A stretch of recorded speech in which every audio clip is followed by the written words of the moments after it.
let's say we get into it. All right, we're going to start with the defensive line. As for us, since we run a 3-4, these are mostly our big boys, right? They're the guys that line up in the center, our Zach Sielers, our Calais Campbells, but we also have some defensive ends in our big boy package that we get in there from time to time. Emmanuel Agba, for instance, tends to line up as more of a defensive run stopper nowadays than a pressure getter, even though he had the same number of sacks as Chop Robinson somehow. I don't know how he made that work out. That's wild. So the defensive line, Calais Campbell is potentially on his way out. He has talked about having a desire to play for Miami again if he decides to play, but he is going to be, I believe, 39 years old at the start of the new season. So there's potential there that he may not want to play. I mean, I'm 38, and I certainly can't imagine suiting up to go play football against a bunch of 22-year-olds. Yeah. So, he might be on his way out there. Benito Jones is a free agent to Sean Hand and Matt Dickerson as well. These are all guys that we just recently signed this past year, 1-year deal guys that we got probably post June 1st, guys that don't count towards the compensatory picks. So who does that leave on the roster? Is it just Zach Sieler? We got Zach Sieler and Neil Farrell. Is that our two guys? Probably yes. That's about accurate. Yep. So not much. So Josh, what are you looking at here? You're trying to build through the draft. You're trying to build through free agency. How do you feel about these guys who are leaving? Anybody that you'd bring back in particular? Yeah, I mean, I think the obvious softball here, right? Softball pitch answer here is let's try to do everything we can to bring Calais back. He was a warrior for us. I mean, yes, he only played, I think it was 58 or 60 or whatever. What did I say on that one show? The 58. You said like 55, but then you changed it later. Okay, whatever it was. Yeah. He played a substantial amount of snaps for us, but nothing near where Sieler was, right? But that's to be expected. So if we can bring him back on a 1 year kind of salute your shorts, see you later, off into the sunset. What a great show reference right there. 90s kids everywhere. Yeah, Camp Anawana. Got that reference. Yeah, Camp Anawana, baby. But if we could bring Campbell back, I think that would be phenomenal, right? I think he does so much more than just produce on the field, right? I mean, he's a great locker room guy. He's great. He's a great mentor for the younger players, whether they be, second, first, rookies, whatever the case is. But honestly, there are two names here that stood out to me across the defensive line, right? I would like to bring back Deshaun Hand or Benito Jones. I don't think we need to bring back both. If we can, they're super team friendly and we can, cool, whatever. I think they're great depth pieces. I think they both produced very well from time to time. Deshaun Hand, in my opinion, had a better season, which is why I would advocate for him to come back regardless. But I don't think in my opinion, I think we fill this in the draft. Spoiler alert: I am very high on quite a few top end defensive tackle talents in this year's draft coming out that I think Miami should pounce on immediately, despite our need at guard on the offensive side. But I think if we can bring back one or two pieces from this team, it would put us in a great position. Yeah, absolutely. Listen. The big boys in the middle we have such a strong need for that position to be good because yes, our linebackers were better this year, but like linebackers in general in the NFL, I feel like are like the running back of the defense. They're not highly regarded anymore, which is crazy to me. It's insane, right? But like they have to do so much. It's nuts because like more and more reliance is being put on the defensive line.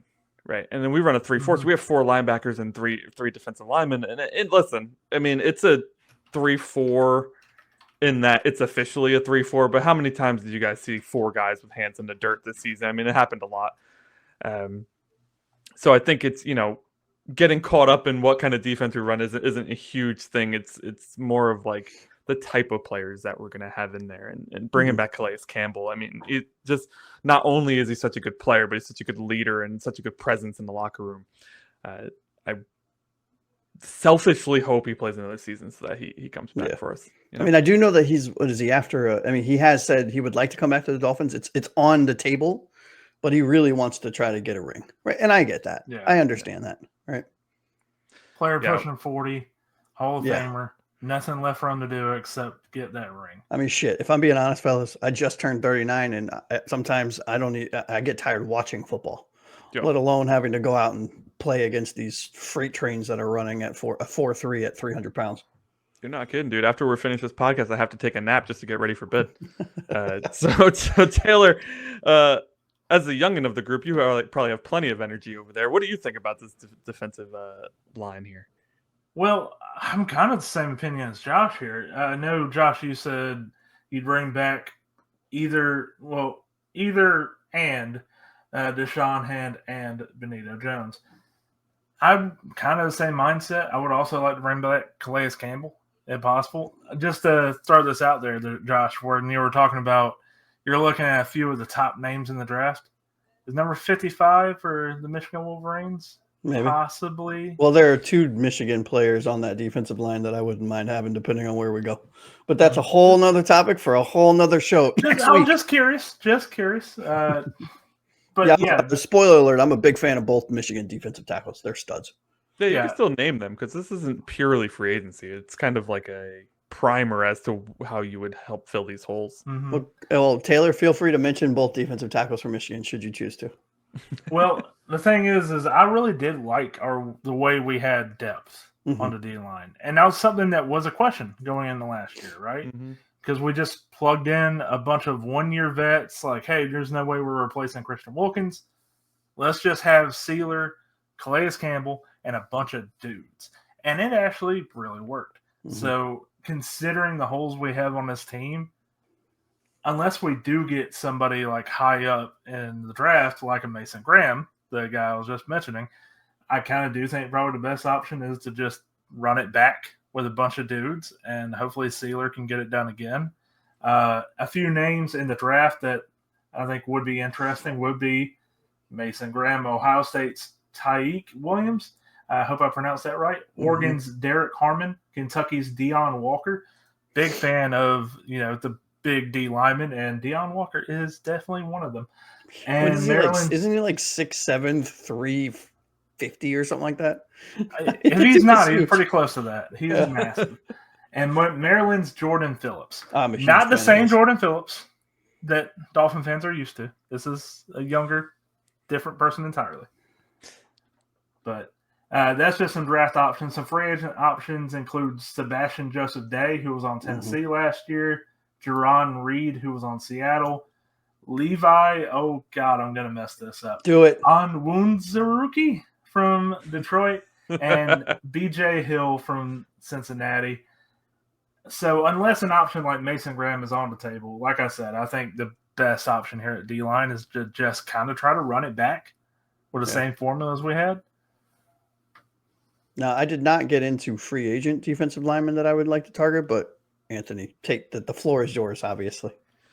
Yeah, absolutely. I think, the draft is not a bad position to grab both lines. I think previous show I mentioned, several times that in the first 3 rounds, I would love to see offensive and defensive linemen. But, I'm starting to warm up to this Tyler Warren idea, by the way. When I was editing the podcast, I'm listening to it again, and I'm like, there we go. Taylor might have me hooked. But anyways, a name that I actually didn't see on, I usually look at Spot Rack for free agencies, but I didn't see it there, but it was on ESPN's top 100 free agents list, and that's over in Dallas, Osa Odigizua. He was my only name. Listen, he's a little smaller, I think, than what we would like, 6'2", 280, so he's probably not going to play in the interior that often. But like I mentioned, when we line up at 3-4 often, we want our defensive ends to be a little bit bigger, not as big as the middle guys. But I think, truthfully, when it comes to these guys in free agency, like NFC East, AFC East, whatever, guys tend to stick within the division. So I could see him going to another NFC East team. But if he doesn't, and he wants to come to South Beach, I think he's the best option in the free agency pool. Taylor mentioned a bunch of other names. The only ones I think I didn't hear you say is Greg Gaines down at Tampa. Tampa's had a pretty good defense recently. And then Jerry Tillery up in Minnesota did really good things in Brian Flores' defense, overachieving defense. I'm also a fan of depending on, it should be cheap to bring him in, but Jeremiah Ledbetter from Jacksonville.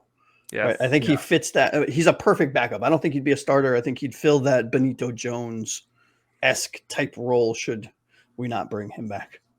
And there's something else real quick, Anthony. You were talking about like the type of players that Anthony Weaver would like on his defense. Mm-hmm. And hopefully he is going to be our defense coordinator. We still don't know. It does appear that the Saints are all in on Kellen Moore because they don't have a head coach yet.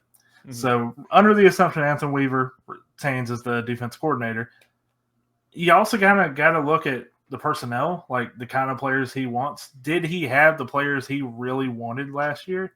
So, like, while our defense was very successful, did we really see Anthony Weaver's defense, like how he would ideally like it run? Right, and I'll be honest, when I was preparing for this show, I actually looked specifically for Baltimore Ravens free agents because guys always follow coaches. And sadly, there's not a lot of Baltimore Ravens free agents. They've done a really good job of locking Justin down Tucker, guys. I guess. Yeah, I mean, we could sign a kicker. Otherwise, I looked for teams that run a similar. Brian Flores' defense is pretty similar. You have to admit. So Minnesota guys they have a lot of free agents, and then in New Orleans, as we've talked about previously, no cap room. Most of their guys are probably not re-signing. So I definitely took a look. I wonder if we could trade for Andrew Van Ginkel.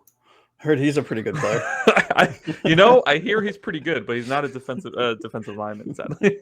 Well, he played the edge anywhere. He played the edge. That's true. He'll play anywhere. Speaking of edge, we'll get into that in just a sec. But for those of you listening, either if you're listening live or if you're listening after the fact, let us know who you would rather get. Maybe we missed a name that we totally blanked on somebody who is a really good fit for this scheme and can really slide in for Calais Campbell, especially, which is an impossibility. There's nobody like Calais Campbell, but perhaps you could go ahead and let us know who we missed.